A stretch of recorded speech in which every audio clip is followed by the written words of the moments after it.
بسم الله الرحمن الرحيم وبه نستعين والصلاة والسلام على رسوله النبي الكريم وعلى آله وأصحابه أجمعين وبعد. بڑی مہربانی اللہ رب العالمین کی کہ اللہ تعالیٰ نے ہم تمام کو قرآن سیکھنے اور سکھانے والے لوگوں میں اللہ تعالیٰ نے ہم تمام کو یہاں پر جمع فرمایا. تمام تعریفیں اس اللہ رب العالمین کے لیے ہے جس نے ہم تمام کو قرآن سیکھنے اور سکھانے کی مجلس میں اللہ تعالیٰ نے ہم تمام کو یہاں پر جمع فرمایا. میں دعا کرتا ہوں اللہ تعالیٰ ہماری اس مجلس کو اللہ تعالیٰ قبول فرمائے. آپ تمام لوگ تعارفی کلاس میں حاضر ہیں اور میں ہوں آپ کا میزبان ڈاکٹر عثمان انیس عمری. اور یہ تعارفی کلاس ہے تجوید اور تلاوت سیکھیں، لرن تجوید ان تلاوہ. اس مجلس میں اس پروگرام میں آپ شریک ہو رہے ہیں. یہ اللہ تعالیٰ کی سعادت ہے آپ کے لیے اور ہمارے لیے کہ اللہ تعالیٰ نے ہم تمام کو قرآن کے ساتھ، قرآن کو سیکھنے اور سکھانے کے ساتھ اللہ تعالیٰ نے ہم تمام کو جمع فرمایا. نبی کریم صلی اللہ علیہ وسلم کی بڑی پیاری حدیث ہے کہ اللہ کے رسول نے فرمایا خیرکم من تعلم القرآن وعلمہ، کہ تم میں کا بہترین آدمی وہ ہے، خیر والا وہ ہے جو قرآن سیکھتا اور سکھاتا. چلتے ہیں اس کورس کی طرف. جو سب سے پہلا جو موضوع تھا تجوید سیکھنے کی اہمیت. ابھی آپ کے سامنے برادرم حافظ شبیر سعود شبیر مدنی حفظہ اللہ آپ کے سامنے تجوید سیکھنے کی اہمیت پر بہت ساری باتیں آپ کو بتا رہے تھے اور سکھا رہے تھے. میں بھی چاہتا ہوں کہ ایک بات آپ کو بتا دوں کہ اللہ تعالیٰ نے قرآن میں نبی کریم صلی اللہ علیہ وسلم کو ترتیل کے ساتھ قرآن پڑھنے کا حکم دیا. اور سورہ فرقان میں اللہ تعالیٰ نے کہا وَرَتَّلْنَاهُ تَرْتِيلًا، ہم نے اس قرآن کو ترتیل کے ساتھ اتارا. تو ترتیل بغیر تجوید کے حاصل نہیں ہو سکتی. ترتیل کے ساتھ پڑھنے کا مطلب ہی یہی ہے کہ قرآن کو رک رک کر ٹہر ٹہر کر پڑھا جائے. اسی تعلق سے تجوید سیکھنے کی اہمیت کی ایک بہت بڑی جو آیت مبارکہ ہے وہ ہے سورہ بقرہ کی. اللہ تعالیٰ فرماتا ہے الذین آتیناہم الکتاب یتلونہ حق تلاوتہ، کہ جن لوگوں کو ہم نے کتاب دی تھی وہ اس کو تلاوت کے حق کے ساتھ پڑھتے. حق کا تلاوت، جیسا قرآن کو پڑھنے کا حق ہے وہ حق ادا کر کے پڑھتے ہیں. اللہ تعالیٰ نے ان لوگوں کی تعریف فرمائی جنہیں اللہ تعالیٰ نے کتاب دیا، کتاب نازل فرمایا جن کے لیے، اور وہ لوگ اس کو بہتر سے بہتر حق ادا کر کے اس کی تلاوت کرتے ہیں. تو تجوید سیکھنے کی اہمیت ان آیات کے ذریعے سے آپ جان سکتے ہیں اور جانتے ہیں. ایک بات بتانا چاہوں گا کہ علماء اکرام نے فتویٰ دیا ہے کہ قرآن بغیر تجوید کے پڑھنا یہ لہن جلی ہے. مطلب ہے کہ بہت بھونڈی غلطی، بہت بڑی غلطی، کیونکہ معنی بدل جائے گا، حروف بدل جائیں گے. اللہ تعالیٰ نے جس مقصد کے تحت، جس پیغام کے تحت اللہ نے قرآن نازل فرمایا، اگر بغیر تجوید کے پڑھنے سے وہ مقصد اور وہ پیغام بدل بھی سکتا. لہذا لہن جلی ہے جیسا کہ بعض فقہا نے اس کی صراحت کی ہے. اسی سلسلے میں آپ کی چھوٹی سی مثال آپ کو دے کر تجوید سیکھنے کی اہمیت پر بتانا چاہوں گا. وہ یہ سورہ فاتحہ ہم پڑھتے ہیں اکثر نمازوں میں، ایک لفظ حمد، حا میم دال، حمد، الحمدللہ رب العالمین. تو آپ جانتے ہیں الحمد کا معنی ہے یہ تعریف. الحمدللہ، تمام تعریفیں اللہ رب العالمین کے لیے. اگر کوئی دو چشمے والے ہاتھ سے اگر پڑھتا ہے، حمد اگر پڑھتا ہے، اس کا معنی کیا ہوا؟ حمد کا معنی لغت میں لکھا ہوا ہے کمزور ہونا، نعوذ باللہ، تمام کمزوریاں اللہ کے لیے، تو پورا معنی ہی بدل جائے گا۔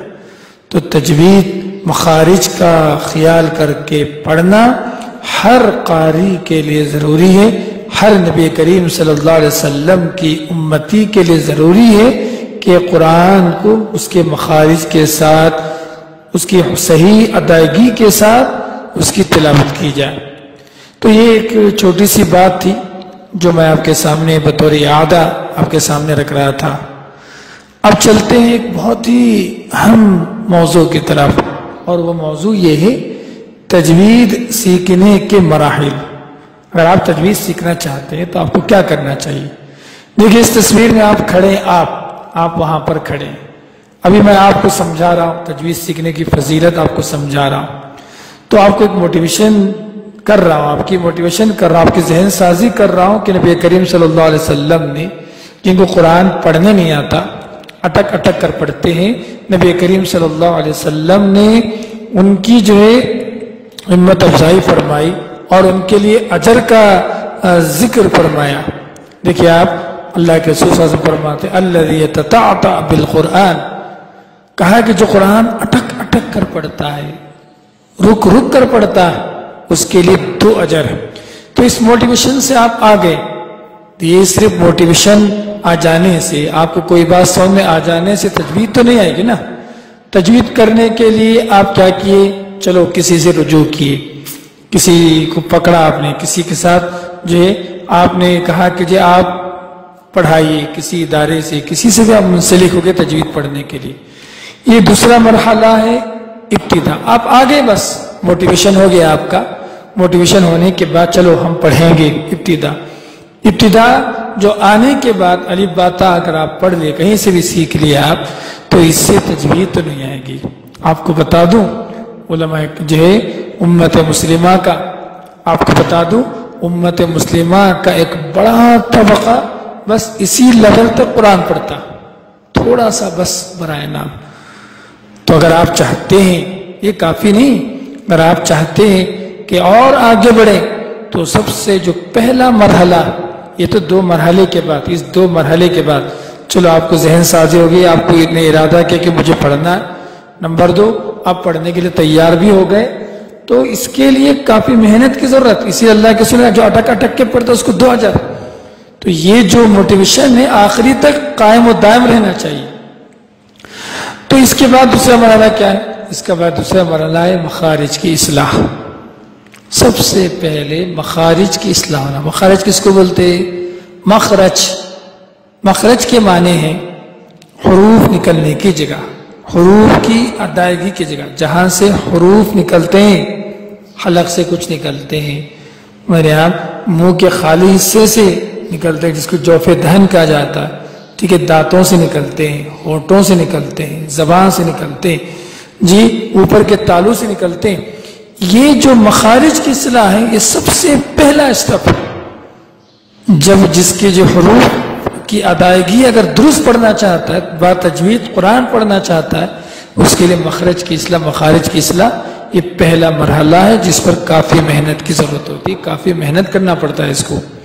چلتے ہیں مخرج کی اصلاح ہو گئی، تو یہ ضروری نہیں کہ آپ تجوید کے ساتھ قرآن پڑھنا شروع کر دیں۔ ہاں ایسا سمجھے آپ ایک 20% سے 30% آپ جو ہے 30% آپ حل کر لیں۔ اگر مخارج کی پہچان اگر آپ کو ہو گئی تو گویا آپ 30% اچیو کر لیے۔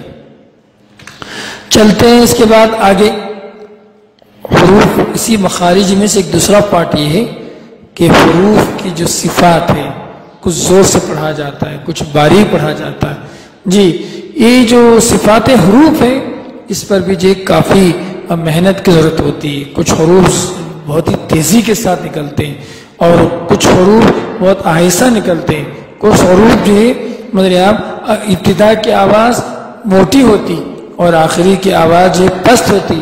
یہ تمام چیزیں آپ کو سیکھنا پڑے گا۔ یہ مخارج کی اصلاحی کا جو ہے یہ ایک اہم پارٹ ہے، سمجھے ایک 10% آپ کو سیکھنا پڑے گا۔ تو کتنے ہو گئے؟ مطلب 20 اور 10 اگر لگا لیں تو 30% یہاں تک ہو گیا۔ یہ کافی نہیں۔ چوتھا مرحلہ ہے مرکبات کی مشق۔ مرکبات کی مشق کا مطلب یہ ہے ابلی اور دفاع، یہ جو چھوٹے چھوٹے کلمات ہیں، مرکبات ہیں، ان تمام کی جو ہے اصلاح کرنا، ان تمام کو جو ہے درست کرنا، یہ بہت ہی ضروری۔ اس کے بغیر مرکبات کی اصلاح کے بغیر تجوید نہیں آتی۔ اکثر لوگ کیا کرتے ہیں، نورانی قاعدہ پڑھتے ہیں، بنیادی غلطی کرتے ہیں، ابری پڑھنے نہیں آتا، داراسا پڑھنے نہیں آتا، داراسا سین کو کھینچ دے رہے ہیں، دا کو کھینچ دے رہے ہیں، را کو کھینچ دے رہے ہیں، میرے یہاں نوحو ہے، میرے یہاں نوحو پڑھ کر واو کو چھوڑ دے رہے ہیں۔ یہ جو غلطیاں ہیں، کیوں یہ غلطیاں آ رہی ہے؟ مرکبات کی مشق نہ ہونے کی وجہ سے۔ تو مرکبات کی مشق کے لیے بھی ہمارے یہاں کافی محنت کی ضرورت ہوتی ہے۔ جو صحیح ابتدا میں چھوٹے چھوٹے جملے بنانا سیکھ گیا، 3 لفظ پڑھنا سیکھ گیا، 4 لفظ پڑھنا سیکھ گیا، 5 لفظ پڑھنا سیکھ گیا، آگے کے جو مراحل بہت آسان ہے۔ 3 لفظ اگر تجوید کے ساتھ پڑھنا اس کو برابر آ گیا تو تیسرا مرحلہ بہت آسان ہے۔ تو لہٰذا مرکبات کی مشق جب آدمی کرنے لگتا ہے تو روانی کے ساتھ پڑھنا شروع کرتا ہے۔ جب روانی کے ساتھ پڑھنا شروع کرتا ہے تو یہ قرآن کی تلاوت میں، تجوید کے ساتھ پڑھنے میں مہارت حاصل ہوتی۔ جب مہارت حاصل ہوتی ہے پھر یہ کافی نہیں، مہارت 10%، 20%، 30%، 40%، 50%، 70%، 90% پہنچنے کے بعد آدمی کا جو آخری مرحلہ ہے تجوید کی اس حقیقت تک پہنچ سکتا ہے۔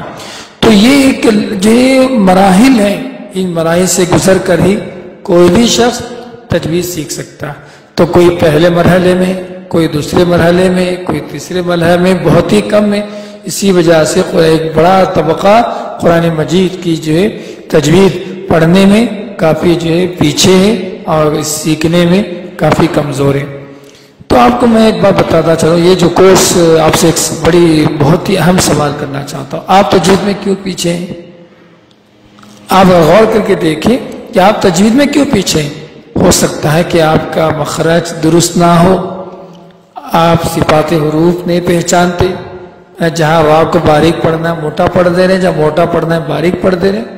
مرکبات کی مشق، بالکل مرکبات کی مشق بھی جو ہے ایسی ہے کہ آپ کو جو نہیں آتا کچھ بھی۔ تو یہ جو خرابیاں ہیں یہی تو آپ کو سیکھنا ہے۔ آپ تجوید میں کیوں پیچھے؟